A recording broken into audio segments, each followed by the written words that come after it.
He wrote a letter to the manufacturer of the hearing aid enthusiastically, describing his experience. Something in his letter, something, perhaps, which was not written on the lines, but back of them, caused the company to invite him to New York. When he arrived, he was escorted through the factory, and while talking with the chief engineer, telling him about his changed world, a hunch, an idea, an inspiration, call it what you wish, flashed into his mind. It was this impulse of thought which converted his affliction into an asset, destined to pay dividends in both money and happiness to thousands for all to come. The sum and substance of that impulse of thought was this. It occurred to him that he might be of help to the millions of deafened people who go through life without the benefit of hearing devices, if he could find a way to tell them the story of his changed world. Then and there he reached a decision to devote the remainder of his life to rendering useful service to the hard of hearing.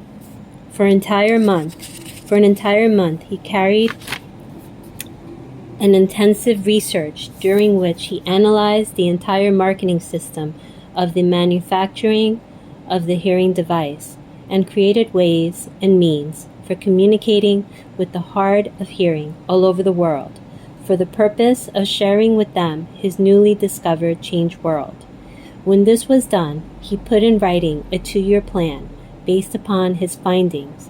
When he presented the plan to the company, he was instantly given a position for the purpose of carrying out his ambition. Little did he dream, when he went to work, that he was destined to bring hope and practical relief to thousands of deafened people who, without his help, would have been doomed forever to deaf-mutism. Shortly after he became associated with the manufacturer of his hearing aid, he invited me to attend a class conducted by his company for the purpose of teaching deaf-mutes to hear and to speak. I had never heard of such a form of education. Therefore, I visited the class, skeptical but hopeful that my time would not be entirely wasted. Here I saw a demonstration which gave me a greatly enlarged vision of what I had done to arouse and keep alive in my son's mind the desire for normal hearing. I saw deaf mutes actually being taught to hear and to speak through application of self-same principle I had used more than 20 years previously in saving my son from deaf-mutism. Thus, through some strange turn of the wheel of fate, my son, Blair, and I had been destined to aid in correcting deaf-mutism for those as yet unborn. Okay, YouTube, I will stop here.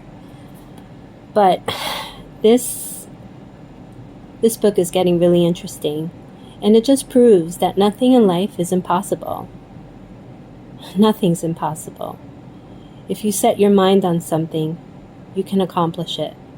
I believe it. Okay, well, thank you for listening. I hope you enjoyed. And we left off on page 60. And in a couple of days, we will resume again. Thank you for listening. I really enjoyed reading to you. Have a wonderful day. Bye.